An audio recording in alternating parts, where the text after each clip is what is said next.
तो hello friends, आज का हमारा टॉपिक है डीजी। आज के जो हमारा टॉपिक है वो डीजी का मेन पार्ट्स वो एंड इसका फंक्शन है। तो डीजी पहले हम लोग जान लेते हैं। ये जो डीजी है, डीजी की डेफिनेशन किया है। तो डीजी एक तरह से डीजी एक तरह से क्या है, डीजी एक तरह से डीजल इंजन, एक तरह से diesel engine with electric generator का कॉम्बिनेशन है। अर्थात डीजी होता है एक तरह से diesel engine diesel engine and combination क्या है, इलेक्ट्रिक जनरेटर का कॉम्बिनेशन है। ये होता है डीजल इंजन और इलेक्ट्रिक जनरेटर का कॉम्बिनेशन है। इसका डेफिनेशन ये है J DG is a combination of diesel engine with a electrical generator to generate the electrical energy. इसका कॉम्बिनेशन ये है। चलिए समझ लिया। तो हम लोग इस पर मेन पार्ट पे आते हैं अभी। तो इसका जो फर्स्ट पार्ट है वो होता है डीजल टैंक। ये डीजल टैंक क्या होता है? डीजल टैंक एक तरह से हम लोग कह सकते हैं उसको, जो डीजल ऑयल है उसको कंटेन करने के लिए, अर्थात स्टोर करने के लिए, डीजल टैंक को हम लोग कंटेन करने के लिए, उसको होल्ड करने के लिए हम लोग इस टैंक को यूज़ करते हैं। ज़्यादातर डीजी में हम लोग 500 लीटर और 1000 लीटर हम लोग इस टैंक को यूज़ करते हैं। उसके बाद जो आता है उसको फ्यूल फिल्टर। ये जो फ्यूल फिल्टर है, फ्यूल फिल्टर क्या है? ये जो फ्यूल फिल्टर, और इसको हम लोग ऑयल फिल्टर भी कह सकते हैं। ये जो ऑयल फिल्टर है, ये हम लोग ज़्यादातर डीजी में जो डीजल यूज़ करते हैं उसके अंदर थोड़ा बहुत कचरा होता है। कचरा मीन्स ऑयस्ट पार्ट होता है। ये जो ऑयस्ट पार्ट है इसको फिल्टर करने के लिए हम लोग इस फ्यूल फिल्टर और ऑयल फिल्टर को यूज़ करते हैं। तो हम लोग का तीसरा जो पॉइंट है वो है एक्चुएटर। ये एक्चुएटर क्या करते हैं? एक्चुएटर हम लोग क्या करते हैं उसको एक एग्जाम्पल थ्रू से हम लोग समझ लेते हैं। तो पहले समझ लो, ये जो डीजी है ये 1500 केवीए का है। ये जो डीजी है ये कितना केवी का है? 1500 केवीए का। मान लो इस 1500 केवी में से 1200 केवीए का एक लोड कनेक्टेड है। ये जो क्या कनेक्टेड है? 1200 केवीए का लोड कनेक्टेड है। तो ये 1200 केवीए का लोड 200 लीटर का पर आवर में क्या करता है? 200 लीटर पर आवर में ये डीजल खर्च करता है। और एक समझ लो, और एक 100 केवीए का लोड कनेक्टेड है। ये पर आवर में 50 to 60 लीटर डीजल खर्च करता है। तो एक्चुएटर का काम ही है जो डीजी के अंदर, ये जो एक्चुएटर का मेन काम ये है जो डीजी के इनसाइड में कितना डीजल डाला जाएगा वो डिसाइड करते हैं। तो एक्चुएटर का काम ही है ये जो कितना लोड अभी कनेक्टेड है उसमें कितना पर आवर में कितना डीजल डाला जाएगा वो एक्चुएटर डिसाइड करते हैं। उसके बाद आते हैं हम लोग 4 नंबर जो पार्ट है उसके आता है इंजन। ये हमारा मेन पार्ट होता है। डीजी के अंदर इंजन होता है, मेन पार्ट होता है डीजी मेन पार्ट। तो इंजन का काम ही है ऑल्टरनेटर को घुमाने के लिए। इंजन, ये जो ऑल्टरनेटर है, इस ऑल्टरनेटर को घुमाने के लिए क्या करते हैं? इंजन मैकेनिकल पावर प्रोवाइड करते हैं। तो इंजन का काम ही है जो ऑल्टरनेटर को घुमाने के लिए हम लोग ऑल्टरनेटर को मैकेनिकल पावर प्रोवाइड करना। ज़्यादातर हम लोग जो डीजी है वो 4 स्ट्रोक इंजन यूज़ किया जाता है। 4 स्ट्रोक इंजन यूज़ करते हैं। ज़्यादातर हम लोग जो डीजी है वो क्या यूज़ करता है? 4 स्ट्रोक इंजन यूज़ करते हैं। तो रोटेटिंग मैकेनिकल पावर ऑल्टरनेटर को देता है। ये जो मैकेनिकल पावर की मदद से ऑल्टरनेटर को देता है, जो ऑल्टरनेटर इलेक्ट्रिसिटी प्रोड्यूस करता है। तो इंजन हमारा डीजी का मेन पार्ट्स होता है। इंजन हमारे इस डीजी का मेन पार्ट्स हम लोग कह सकते हैं। तो उसके बाद आता है उसके बाद 5 नंबर जो पार्ट है उसमें आता है 5 नंबर पार्ट पे लुब्रिकेंट ऑयल फिल्टर। ये जो लुब्रिकेंट ऑयल फिल्टर पे आता है। लुब्रिकेंट ऑयल फिल्टर को, इस लुब्रिकेंट ऑयल को हम लोग लूब ऑयल भी कह सकते हैं। लूब ऑयल में से जाना जाता है लुब्रिकेंट ऑयल को। तो लुब्रिकेंट ऑयल को हम लोग का डीजी के अंदर जो फ्रिक्शन वाली पार्ट होता है, मतलब डीजी के इनसाइड में क्या होता है? डीजी के इनसाइड में हर तरह का मूविंग पार्ट होता है। मूविंग पार्ट में लुब्रिकेंट ऑयल यूज किया जाता है। तो उसके बाद आता है 6 नंबर पर। 6 नंबर पर क्या है, primary lubricant oil pump. Primary lubricant oil pump. Primary lubricant oil pump, इसका काम ही है जो लुब्रिकेंट ऑयल को डीजी के इनसाइड में हर जगह के पहुंचाना। अर्थात शुरू से अंत तक जो लुब्रिकेंट ऑयल उसमें से ज़रूरत होता है तो उसको हर जगह पहुंचाने के लिए हम लोग इस पंप को यूज़ करते हैं। उसके बाद आता है हम लोग कूलेंट टैंक का। कूलेंट टैंक, तो कूलेंट टैंक के क्या काम है, तो कूलेंट टैंक पहले हम लोग ये जो लुब्रिकेंट ऑयल है, जो मूविंग पार्ट है, वो फ्रिक्शन होने के समय वो लुब्रिकेंट ऑयल थोड़ा गर्म हो जाता है। तो लुब्रिकेंट ऑयल को ठंड करने के लिए हम लोग डिस्टिल वाटर यूज़ करते हैं। डिस्टिल वाटर, हम लोग क्या यूज़ करते हैं, डिस्टिल वाटर को यूज़ करते हैं। हम लोग डिस्टिल वाटर को यूज़ करते हैं। नॉर्मल वाटर नहीं यूज़ किया जाता है उसमें क्या यूज़ किया जाता है, डिस्टिल वाटर को। तो ये जो डिस्टिल वाटर है, ये डिस्टिल वाटर को स्टोर करने के लिए हम लोग कूलेंट टैंक का यूज़ करते हैं। तो उसके बाद आता है, उसके बाद जो आएगा,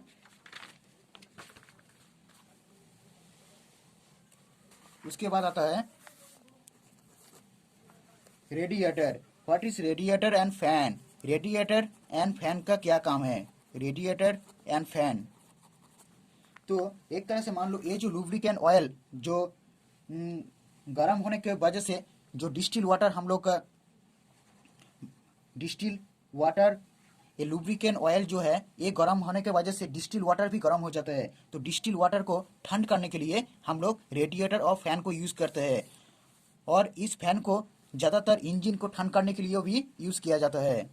तो इसका काम है क्या, डिस्टिल वाटर को ठंड करना और इंजन को ठंड रखना भी ये रेडिएटर और फैन का काम है। उसके बाद आता है हम लोग, उसके बाद जो आता है कंट्रोल पैनल।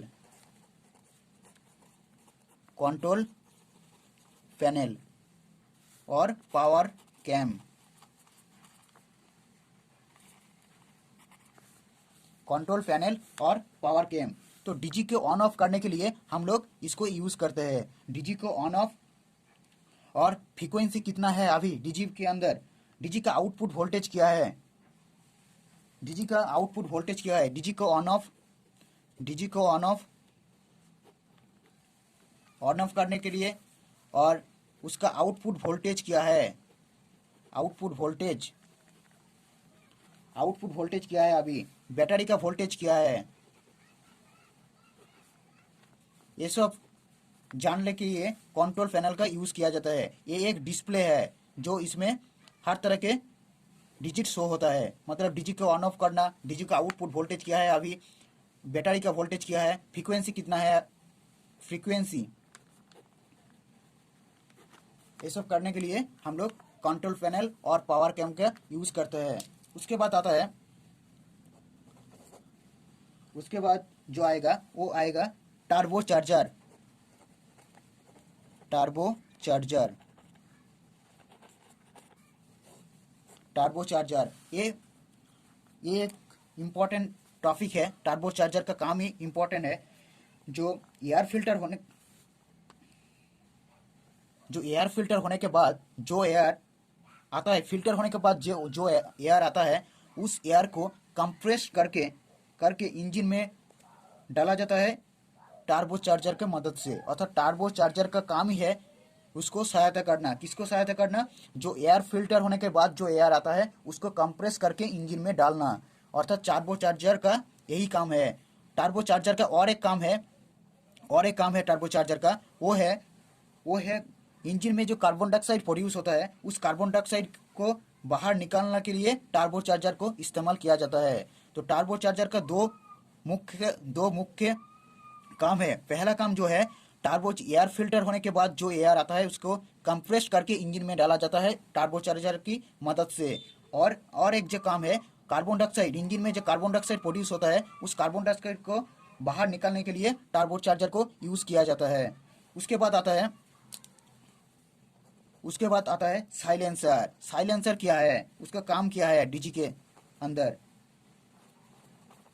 तो साइलेंसर एक तरह से जो डीजी हम लोग का पता है, जो डीजी स्टार्ट होने के बाद बहुत नॉइज करता है, इस नॉइज को कम करने के लिए हम लोग साइलेंसर को ज़रूरत पड़ता है। तो डीजी साउंड को साइलेंसर मदद से कम किया जाता है। तो साइलेंसर का काम ही है डीजी जो नॉइस है उस नॉइस को कम करना। और एक काम है साइलेंसर का, वो है साइलेंसर के मदद से जो इंजन में जो कार्बन डाइऑक्साइड प्रोड्यूस होता है उस कार्बन डाइऑक्साइड को फिल्टर करके बाहर निकलना। अर्थात डीजी का दो काम है, एक काम है डीजी का जो साउंड है, नॉइज है, उस नॉइज को कम करने के लिए साइलेंसर का यूज़ किया जाता है। और एक काम है इंजन में जो कार्बन डाइऑक्साइड प्रोड्यूस होता है उस कार्बन डाइऑक्साइड को फिल्टर करके बाहर निकालना। फिर आता है कपलिंग। What is coupling? तो कपलिंग के बारे में हम लोग जान लेते हैं। तो कपलिंग क्या है, उसका फंक्शन क्या है डीजी के अंदर, ये भी हम लोग जान लेते हैं। तो कपलिंग इंजन का रोटर और ऑल्टरनेटर को रोटर के इंजन का रोटर और ऑल्टरनेटर को रोटर को जोड़ना, एक तरह से जोड़ना हम लोग कह सकते हैं। एक तरह से जोड़ने के लिए कपलिंग का यूज किया जाता है। तो कपलिंग क्या है, इंजन का रोटर एंड ऑल्टरनेटर रोटर को एक तरह से जोड़ने के लिए कपलिंग का यूज किया जाता है। कपलिंग का मदद से क्या होता है, इंजन जब घूमने लगता है तो ऑल्टरनेटर भी घूमने लगता है, यही काम है कपलिंग का। उसके बाद हम लोग आते हैं, उसके बाद जो आएगा वो आएगा अल्टरनेटर। ये भी एक तरह से मेन पार्ट होता है अल्टरनेटर, ये भी एक तरह से मेन पार्ट कह सकते हैं डीजी का। कारण ऑल्टरनेटर की मदद से क्या होता है, इलेक्ट्रिसिटी प्रोड्यूस होता है। ऑल्टरनेटर जो यूज़ किया जाता है वो ब्रशलेस ऑल्टरनेटर होता है। इसका अंदर जो ऑल्टरनेटर यूज़ किया जाता है वो ब्रशलेस ऑल्टरनेटर होता है। इनमें से दो वाइंडिंग होता है, स्टेटर और रोटर वाइंडिंग। उसके बाद हम लोग आते हैं एवीआर। एवीआर क्या होता है, AVR means automated voltage limited, automated voltage limited, automated voltage regulator,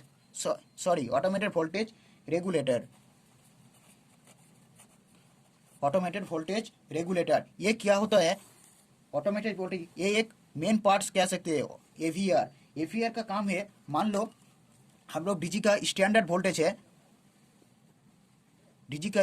जो वोल्टेज है वो होता है 415 वोल्ट।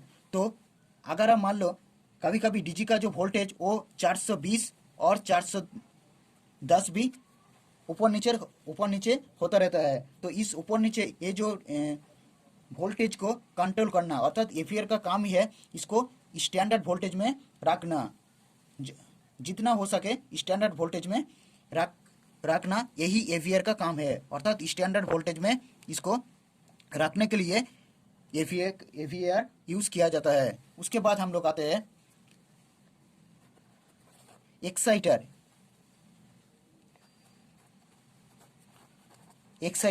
तो ये जो एवीआर जो वोल्टेज को कंट्रोल करता है, तो इस वोल्टेज को एक्साइटर की मदद से ये कंट्रोल करता है। तो एक्साइटर क्या करता है, एवीआर एक्साइटर को कमांड देता है टू कंट्रोल द वोल्टेज, यही एक्साइटर का काम है। उसके बाद हम लोग जो आता है बैटरी।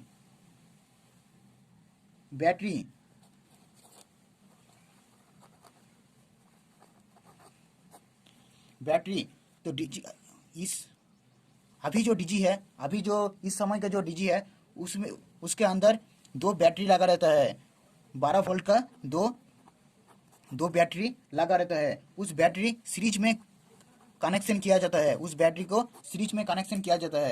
इस बैटरी को इसलिए यूज़ किया जाता है जो डीजी का अंदर जो क्रैंक मोटर होता है, क्रैंक मोटर और स्टार्टर मोटर भी कह सकते हैं तुम लोग। जो डीजी के अंदर जो क्रैंक मोटर और जो स्टार्टर मोटर जो होता है, उस स्टार्टर मोटर को रन करने के लिए हम लोग इस बैटरी को यूज़ करते हैं। उसके बाद आता है क्रैंक मोटर। अभी जो बोला क्रैंक मोटर और स्टार्टर मोटर, क्रैंक मोटर और स्टार्टर मोटर, क्रैंक मोटर और स्टार्टर मोटर क्या है।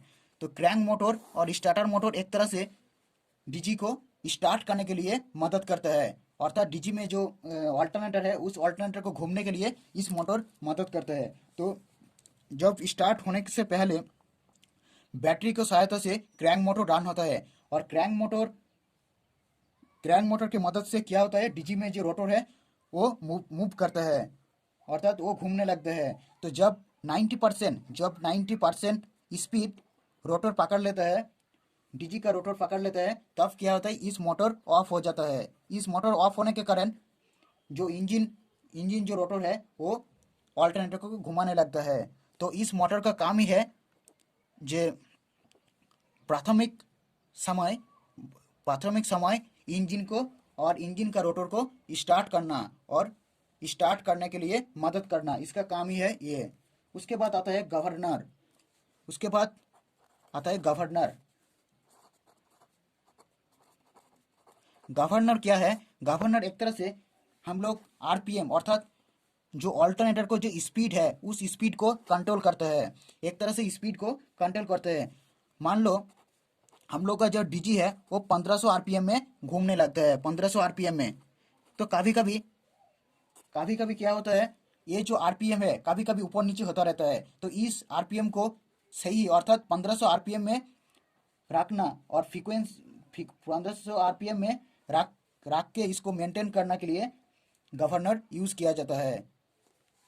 तो हम लोग का जो पार्ट था डीजी, डीजी उस पहले एक बार जान लेते हैं DG main parts and function. तो डीजी जो होता है, डीजी एक तरह से कंबाइन है डीजल इंजन और इलेक्ट्रिक जनरेटर का। डीजल इंजन और इलेक्ट्रिक जनरेटर के कंबाइन से ये क्या करता है, ये जनरेट करता है इलेक्ट्रिकल एनर्जी। तो डीजी के जो मेन पार्ट्स है वो हम लोग डिस्कस किया आज। तो वीडियो छोड़ने से पहले वीडियो थोड़ा बहुत जानकारी मिली होगी आपको, तो इसको लाइक एंड शेयर करना मत भूलिए। इसको सब्सक्राइब कर लीजिए इस चैनल को।